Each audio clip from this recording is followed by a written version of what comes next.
Hi అండి. అందరూ ఎలా ఉన్నారు? బాగున్నారా? ఏరా ఎక్కడ పోయినావు ఇన్ని రోజులు అంటారేమో. ఏం లేదండి డ్యూటీలు ఎక్కువున్నాయి. అందువల్ల నేను వంట కూడా చేసుకోలేదు ఇంట్లో. బయటే తినేస్తాను నేను. మా మేడం వాళ్ళు ఇస్తా వచ్చింటే ఇంక అందుకని చెప్పానని చేయలేదు. ఈ పొద్దైతే ఎగ్ రైస్ చేద్దాం అనుకున్నాను. ఒక అర టమాటా, ఒక అర్ధము క్యారెట్ తీసుకొని, ఒక క్యాప్సికమ్ అయి తీసుకొని ముక్కలు కొట్టేసినాను మట్టగా చూడండి. ఓ 2 వెల్లుల్లి రెబ్బలు, ఒక చిన్న అల్లం ముక్క తీసుకొని కట్ చేసి సన్నగా పక్కన పెట్టేసినాను. ఇప్పుడు పెనం పెట్టుకొని దాంట్లో 2 గెంటెలు నూనేసుకున్నాను. నూనేసి 4 గుడ్లు తీసుకొని మట్టంగా పగలగొట్టేసాను. పెంకులు పడకుండా దాంట్లో అంటే గుడ్డు పెంకులులెండి.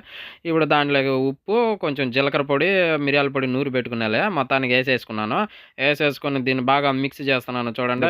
ఇలా రావాలా మొత్తము. దీని రూపురేఖలు ఇలా మారిపోయిన దాకా ఏం చేసుకొని ఇప్పుడు అలా అలా అంటా ఉండండి. మధ్య మధ్యలో 2 దెబ్బలు ఏస్తా ఉండండి. ఎందుకేయాలి మళ్ళీ లాస్ట్‌లో చెప్తా దెబ్బలు. ఆ 2 దెబ్బలు గెంటుతో పెనాన్ని. మొత్తానికైతే అయిపోయింది. ఇది పక్కన తీసి పెట్టేసుకున్నాను. ఈ గిన్నెలో తీసి పక్కన పెట్టేసుకున్నాను. ఇప్పుడు మళ్ళా అదే పెనంలో కొంచెం నూనేసుకొని అల్లం తెల్లగడ్డ సన్నగా తరిగినట్టు డాలో, బాద్‌మే 2 మిర్చి సన్నగా తరిగినట్టు డాలో, కొంచెం కరివేపాకు డాలో, ఈ డాల్నేటివన్నీ మట్టంగా కలిపేసుకోండి బాగా. ఇప్పుడు కలిపేసిన తర్వాత క్యారెట్ సగం డాలమే కట్ చేసి ఇవన్నీ అయిపోయినాక ఇప్పుడు దేకో తోడ ప్యాస్ డాలో. అబ్బా ఈడేంద్ర హిందీ ఎరగదీస్తున్నాడు అనుకుంటున్నారేమో. కొంత తీసి ఈడు హిందీలో పిహెచ్డి ఏమన్నా చేసినాడు అనుకుంటున్నారా ఎట్టా? అంత లేదు, మనకు ఆతే జాతే తప్ప దాని మించి ఉప్పరన అయ్యే తెలియండి. ఏదో అలా కోయిట్లో లాగిచ్చేస్తున్నాను. మొత్తానికి అయితే క్యాప్సికం వేసి కొంచెం పసుపు కూడా వేసినాను. ఇది ఒక రొంత ధనియాల పొడి ఒక 1/2 స్పూన్ వేసినాలేండి. ఇది గరం మసాలా పౌడరు వేసేసి మట్టంగా ఇప్పుడు టమాటా కూడా డాల్నేటి మట్టంగా కలుపుకుందామా అంతా మసాలా అంతా పట్టేట్టుగా. క్యాబేజీ నైటాలు అంటారేమో. ఇప్పుడు పిరికిడంత క్యాబేజీ కోసము 140 రూపాయలు ఖర్చు పెట్టుకొని సూపర్ మార్కెట్కి పోయి తేలేండి. మంది ముందుగానే లో బడ్జెట్ కుకింగ్ ఎలాగోలా అడ్జస్ట్ చేసుకోండి.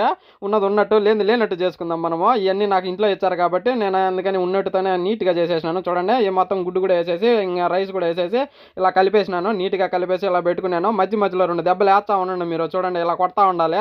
ఎందుకంటే వాడు ఎవడో స్ట్రీట్ ఫుడ్లో చేసేవాడు వాడు కొన్న గోళ నీతిలో పెట్టి బగిలేటు కొడతాడు. అట్లాంటిది మనం ఇంట్లో కొనుక్కుని పెనాన్ని మనం టేస్ట్ కోసం 2 దెబ్బలు వేస్తే తప్పేం లేదులేండి. ఓకేనా? మీరు కూడా 2 దెబ్బలు వేసి ఆమెను దించుకోండి, బాగుంటది. లేకంటే ఈదిలో ఉన్న టేస్ట్ ఇంట్లో రాదు. ఖచ్చితంగా దెబ్బలు వేయాల్సిందే, అప్పుడే టేస్ట్ వస్తుంది. నేను ఏదో సరదాగా నేను మీరు సీరియస్ గా తీసుకున్నారు సరేనా? ఓకే.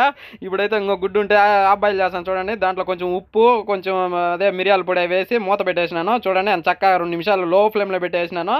ఎంత చక్కగా లోపల కూడా ఉడికిపోయింది గుడ్డు బాగా చూడండి. తీసి ఇప్పుడు మనం చేసుకున్న ఎగ్ రైస్ల మీద వేసుకొని ఇప్పుడు దాన్ని కలిపి కొడదాము చూడండి. ఎంత చక్కగా చేసేసిన బామర్ది. ఇందులో ఒకటి తక్కువైందిరా, నువ్వు నిజంగానే లోపల లంగోటగానే వేసుకుంటే దీన్ని కనిపెట్టి కామెంట్ చేయరా. నువ్వు కనిపెట్టావంటే చూడరా శీలావతో నీకు ఎత్తుకోని వస్తా ఈ ఎగ్ రైస్. ఓకేనా?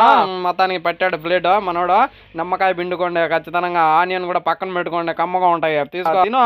ఏయ్ పండగో ఎట్టుందిరా బాయ్? చెప్పురా తొందరగా నువ్వు. బాగుందంటలేండి. సూపర్ అంటలే. లైక్ కూడా కొట్టమంటున్నాడు మనోడు చూడండి. లోపల అబ్బాయిలు ఎలా ఉడికిందో. మొత్తానికి అయితే ఇది పూర్తి చేసిందాక మనోడు ఆపడం. ఉంటా మరి. బాయ్.